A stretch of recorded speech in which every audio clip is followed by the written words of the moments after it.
There's a conversation many of us avoid having, not because we don't care, but because it's just too hard to think about. What happens when one of us is gone? If your spouse passes away first, the grief can feel overwhelming, and in that fog of emotion, it's easy to make decisions you might regret later. That's why today, we're going to talk about 5 costly mistakes to avoid during such a difficult time.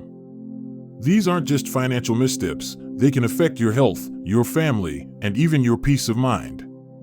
So, let's walk through this together, step by step, so you can protect yourself and your future.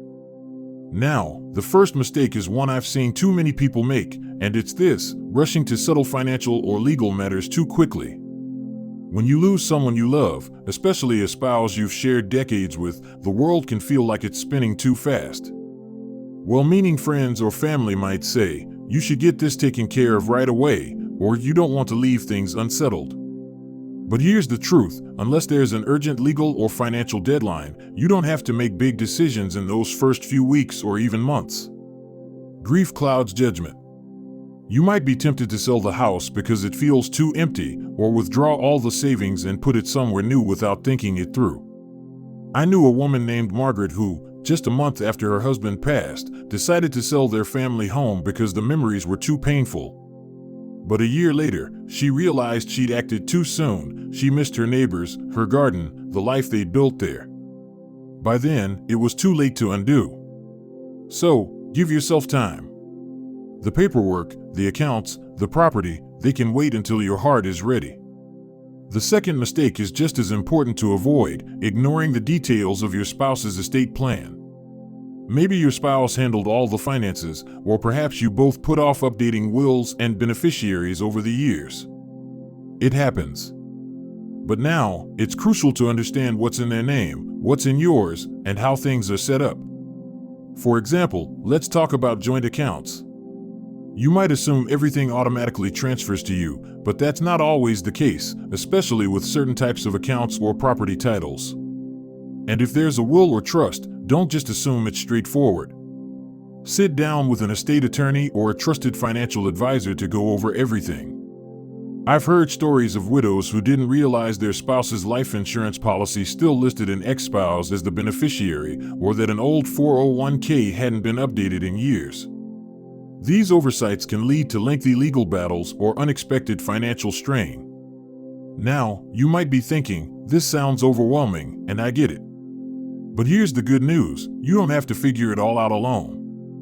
Reach out to professionals who can guide you, and don't be afraid to ask questions. Even if your spouse always handled these things, now is the time to learn, step by step.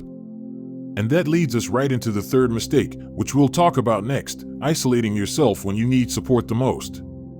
But before we get into that, let's pause for a moment. If any of this feels familiar, or if you've been through something similar, I'd love to hear from you in the comments. Sharing our experiences can help others feel less alone. And if you're finding this helpful, don't forget to like this video and subscribe so you don't miss the rest of this important conversation. Now, let's talk about why leaning on others isn't just okay, it's necessary. Because no one should have to navigate this kind of loss alone. When you lose your spouse, it's not just the big things, like finances or legal matters, that feel overwhelming. Sometimes, it's the quiet moments that hit the hardest. The empty chair at the breakfast table. The silence where their voice used to be. And in those moments, it's easy to pull away from the world, to close the door and try to handle everything alone. But that brings us to the third costly mistake: isolating yourself when you need support the most. Grief can be a heavy burden to carry by yourself. Maybe you don't want to feel like a burden to others, or maybe you just don't have the energy to explain how you're feeling. But here's the thing: people want to help. Your children, your friends, even neighbors you haven't spoken to in years, they're often waiting for a sign that you're ready to let them in. Take my friend, Robert. After his wife passed, he stopped going to their weekly card games with friends. He thought, "What's the point? It won't be the same without her."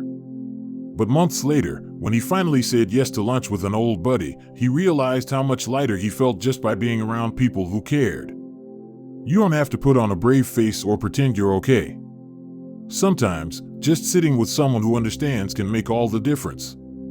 So, say yes to the phone calls. Accept the invitations, even if it's just for a cup of coffee. Let people show up for you, because you don't have to do this alone. Now, the fourth mistake is one that can sneak up on you, especially when emotions are running high, letting others pressure you into financial decisions. After a loss, well-meaning family members might offer advice, sometimes strong advice, about what you should do with your money, your home, or even your spouse's belongings. Maybe your son thinks you should downsize immediately, or your sister insists you invest your savings a certain way. But here's the truth: unless someone is a trusted financial advisor with your best interests at heart, their opinions should stay just that, opinions. I'll never forget a woman named Carol who told me how her brother convinced her to sell her husband's classic car collection, saying, "You'll never get a better offer." Only later did she learn those cars were worth far more, and worse, selling them meant letting go of something her husband had cherished. She regretted it deeply. So, how do you handle this? First, take a breath. There's no rush. Second, if someone is pushing you to make a decision, it's okay to say, "I need more time to think." And third, consult a neutral third party, an estate planner, a financial advisor, or even a grief counselor before making any major moves. Your future is too important to be decided by anyone but you. And that brings us to the fifth and final mistake, which we'll explore in just a moment. But before we do, I want to remind you, if any of this resonates with you, or if you've been through something similar, share your thoughts in the comments below. Your story could help someone else feel less alone. And if you're finding this helpful, don't forget to like this video and subscribe for more conversations like this one. Now, let's talk about the last, and perhaps most insidious, mistake: neglecting your own health and well-being while grieving. Because when your heart is broken, it's easy to forget that your body needs care, too. Grief doesn't just weigh on the heart, it takes a toll on the body, too. Sleepless nights, skipped meals, putting off doctor's appointments because it can wait. Sound familiar? That's why the fifth costly mistake is so common, yet so dangerous: neglecting your own health while grieving. When you're used to caring for someone else, whether it was making their meals, reminding them to take their medication, or just sharing daily routines, it's easy to forget about yourself once they're gone. But here's what I want you to remember: your well-being matters just as much now as it ever did. Maybe even more. Think about it this way: if your spouse were here, what would they want for you? They'd want you to eat nourishing meals, to rest when you're tired, to keep up with your health checkups. I'll never forget a gentleman named Henry who told me that after his wife passed, he stopped cooking altogether. "What's the point of making a full meal just for me?" he said.